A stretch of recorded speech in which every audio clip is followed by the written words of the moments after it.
하나님의 간섭하심 속에서 요나가 지금 이렇게 큰 대풍을 일으킨 것은 이건 하나님이 자기가 다른 길로 가는 걸 막으시는구나. 왜? 자기가 하나님의 낯을 피하여 도망가고 있는 그런 형편이었기 때문에 하나님께서 막고 계시는구나 라고 하는 이 사실을 분명히 알았기 때문에 많은 사람들이 자기로 인해서 그렇게 고통당하는 것을 보면서 자기가 책임지고자 한 말이 나를 들어 바다에 던져라, 그렇게 얘기를 했습니다. 결국은 요나가 얘기한 대로 그런 상황이 이르러서 이 사람들이 요나를 바다에 던지게 됩니다.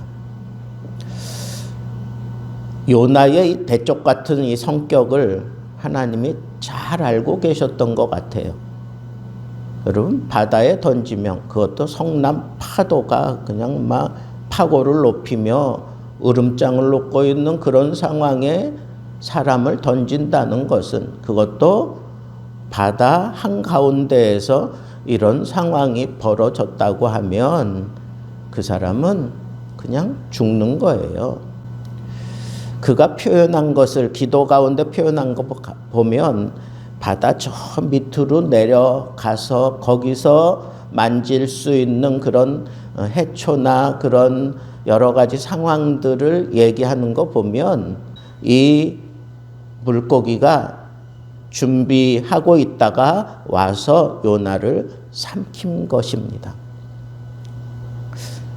그런데 오늘 말씀을 잘 보면 여호와께서 이미 그랬어요. 이미 큰 물고기를 예비해사 그래서 큰 물고기를 예비하사, 얼만큼 큰 물고기인지는 모르겠지만 하여튼 요나가 3일 밤낮을 그 안에서 살아 있을 만큼 넉넉한 그런 공간이 있었던 물고기인 것만은 틀림없는데, 하나님께서 이렇게 요나가 던져질 것을 다 아시고 준비해 놨다는 거예요. 뭘? 큰 물고기를. 그래서 요나가 던져졌을 때 물속으로 깊이 빠져 들어가고 있는, 그래서 저 밑바닥에 이르렀을 때 그제서야 이 큰 물고기가 요나를 집어 삼킨 것이라고 우리는 생각해 볼 수가 있습니다.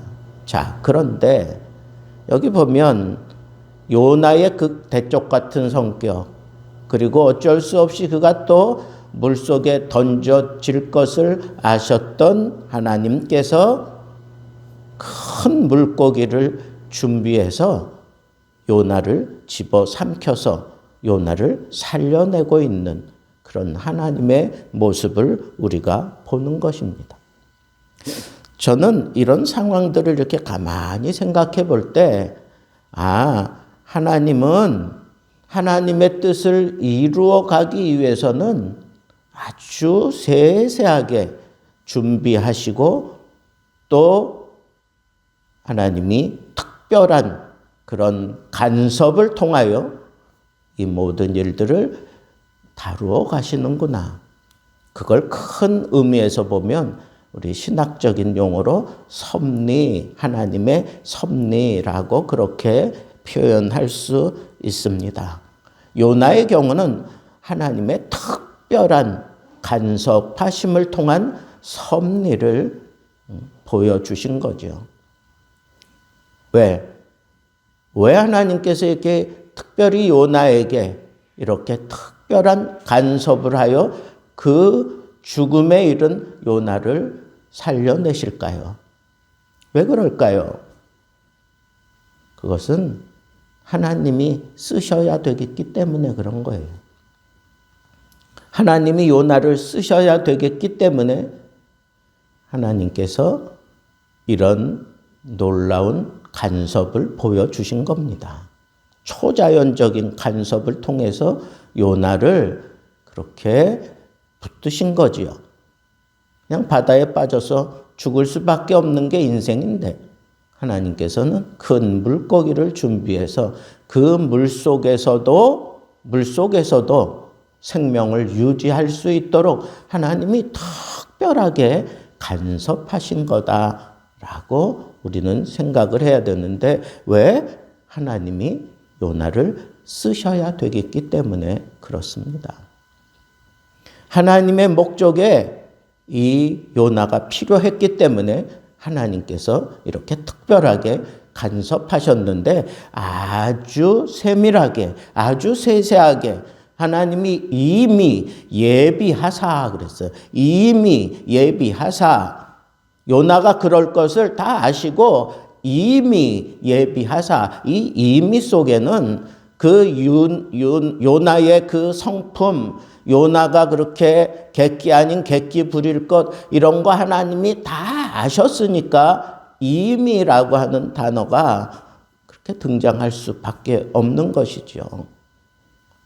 저는 우리들의 삶 속에서도 하나님의 간섭하심이 계속 되어지고 있다고 저는 믿습니다. 그게 하나님의 섭리거든요. 하나님이 우리들의 아주 조그마한 일에서부터 이 나라의 운명을 결정짓는 일들이나 하나님의 뜻을 풀어가는데 방해가 되는 그런 모든 요소들 하나님이 다 해결해 가시면서 하나님의 뜻대로 모든 것을 풀어내시고야 마시는 그런 통치하심, 그런 섭리하심, 그것이 하나님의 간섭하심이다라고 하는 이 사실을 우리는 잘 알고 있습니다. 우리 개인을 위해서도 하나님은 간섭하셔요. 그 단적인 예가 이 요나 아닙니까? 그리고 개인뿐 아니라 하나님의 뜻을 이루기 위해서 필요한 그런 왕들, 나라, 전쟁, 역사적인 이런 모든 상황 속에서 하나님이 간섭하셔요. 특별하게 간섭하십니다. 그게 하나님의 섭리예요. 마태복음에 보면 예수님의 계보가 나옵니다. 예수님의 족보가 나오는데 거기 여인들이 들어갑니다. 원래 왕의 족보에는 여인들이 들어가지 않는 것입니다. 그런데 여인들이 등장을 합니다. 여러분, 그 여인들을 통해서 예수 그리스도의 족보가 이루어졌다고 보는 건데, 그 여인들 바르지 못한 여인이에요. 그리고 이방인인 여인도 있어요. 그리고 시아버지하고의 관계를 통해서 자손을 그렇게 생산해내고 그 자손을 통해서 예수 그리스도의 족보가 이루어지고 있습니다. 이방인 룻을 통하여 이 족보가 또 이루어지고 있습니다. 밧세바를 통해서 다윗이 간음한 그 여인 밧세바를 통해서 하나님의 다윗의 계보가 이어지게 하신 이 모든 일들은 하나님이 간섭하신 거예요. 여러분, 하나님이 간섭하신 또 아주 분명한 사건은 히스기야가 죽음을 선고받고 난 이후에 하나님 앞에 눈물로 그리고 간곡하게 하나님 앞에 부르짖어 기도했을 때 하나님께서 마음을 돌리셨어요. 그 마음을 돌리셨기 때문에 히스기야를 통하여 다윗의 계보가 이루어질 수 있는 그 아들 므낫세가 태어나요. 자식이 없었는데 자식이 생겼단 말이에요. 다시 생명을 얻고 난 이후에 하나님이 그를 죽음에서 건지시고 난 이후에 하나님께서 자식을 주신다. 그 자식을 통해서 예수 그리스도의 족보가 이루어져 가게 하시는 것. 이건 하나님의 간섭하심이 아니라면 있을 수 없는 일들이에요. 한 나라의 운명을 결정짓는 일들도 하나님이 간섭하셔요. 6.25 때 인천 상륙 작전을 감행할 수 있었던 것도 메가더를 통한 하나님의 간섭하심이에요. 이승만 대통령을 통한 하나님의 간섭하심이에요. 그래서 막강한 미국의 트루만 대통령이 그 상황을 허락하고 인천 상륙 작전이 이루어지게 됩니다. 미국처럼 자국의 어떤 이익을 위해서만 그렇게 움직여지는 그런 상황 속에서 인천 상륙 작전을 그렇게 감행한다는 것은 트루만 대통령에게도 큰 무거운 부담감이었지만 메가더가 올린 글, 거기에 있는 선교사들을 보내서 만들어낸 이 크리스찬들을 다 죽일 거냐고 하는 이 말씀에 그냥 무너졌던 겁니다. 하나님이 간섭하신 거예요. 하나님이 간섭하셔서 한 나라의 운명이 결정지어지는 겁니다. 하나님의 이 간섭하심, 하나님의 이 섭리하심이 지금까지 계속 이어지고 있습니다. 그런데 분명한 것은 하나님이 원하시는 대로 그 간섭하시고 이루어내신다는 거예요. 인간은 잘못 판단하고 잘못 결정해서 바다에 던져지는 상황에 이르렀지만 하나님은 그 모든 것을 아시고 미리 큰 물고기를 준비하셔서 요나를 죽음 가운데서 살려내고 마십니다. 왜? 하나님이 하나님의 뜻을 펼치기 위해서 요나를 쓰셔야 되겠기 때문에 그랬던 겁니다. 여러분, 창조주 하나님께서 이런 인간의 개인사적으로 아주 사소한 물의 어떤 일들로부터 시작해서 크게는 큰 나라의 어떤 상황과 그 결정이 이루어지도록 하나님께서 섭리하시면서 분명히 우리에게 보여주시는 것은 그 하나님의 그 섭리하심과 능력을 헛되이 쓰시지 않는다는 거예요. 가장 적절하게, 가장 유효하게 하나님이 쓰신다는 겁니다. 그래서 우리는 그 하나님의 간섭하심과 통치하심이 지금도 계속 우리를 위해서 하나님이 쏟아내고 계신다고 하는 이 사실을 믿는다면 우리는 어떻게 살아야 하겠습니까? 우리는 이 하나님의 간섭하심을 우리 삶 속에서 날마다 누리며 살기 위해서 어떻게 해야 합니까? 첫째는 하나님의 뜻에 어긋나지 않게 우리가 길을 정하고 살아가야 한다고 하는 겁니다. 하나님의 뜻을 생각하고 하나님의 뜻에 어긋나지 않게 우리가 결정을 하며 선택을 하며 살아가야 되는 거예요. 그럴 때 하나님께서 특별하게 우리를 간섭해 주셔서 그 결정을 하나님이 지지하고 이루어 주시는, 그걸 위해서 하나님께서는 간섭하셔요. 특별하게 간섭하십니다. 요나에게 특별하게 간섭하셨던 것처럼 우리들에게도 얼마든지 특별하게 간섭하시는 분이 바로 우리의 창조주 하나님이시다라고 하는 겁니다. 그러니까 하나님의 뜻대로 이 모든 일들이 이루어진다고 하는 이 분명한 믿음을 가지고 우리는 우리의 삶 전체를 통해서 하나님의 뜻에 어긋나지 않게 생각하고 결정하고 판단해야 된다고 하는 겁니다. 두 번째는 우리가 이렇게 옳게 판단하고 결정하기까지 제대로 우리가 판단하지 못하고 깨닫지 못하고 있을 때에는 하나님께서 우리에게 환난을 주어서라도 우리가 바른 길을 가게 하신다고 하는 이 사실을 우리는 놓치지 말아야 합니다.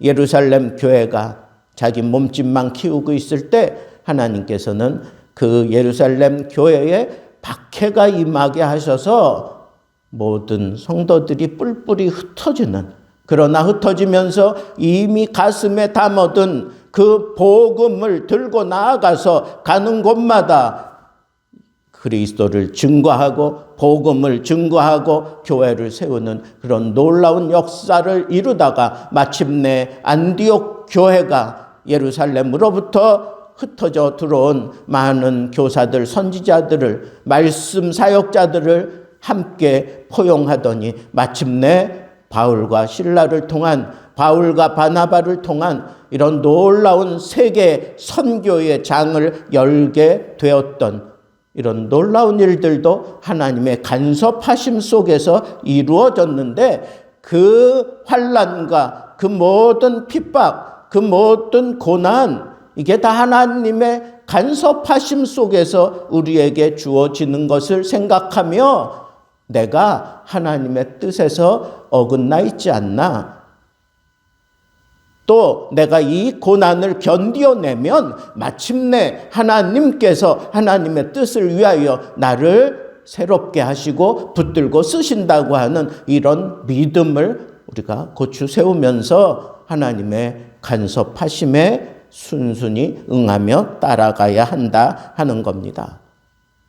우리는 영적으로 무지하고 언제나 이 세상 사는 동안 하나님의 심판이 우리 위에 있기 때문에 우리는 정신 차리고 살아가야 합니다. 그래서 또 무너질 수 있고 잘못 길을 선택할 수 있지만 하나님은 그때마다 우리를 환난 가운데 두시기도 하시고 우리를 어떻게 해서든지 하나님의 뜻을 이룰 수 있는 그런 상황으로 우리를 이끌어 간다고 하는 이 사실을 믿고 어떻게 해서든지 하나님은 하나님의 뜻을 이루고야 마신다라고 하는 그 하나님의 의지를 우리가 받아들이고 하나님의 뜻에 순종하며 살아가는 것이 하나님의 섭리를 대하는 우리들의 바른 자세입니다.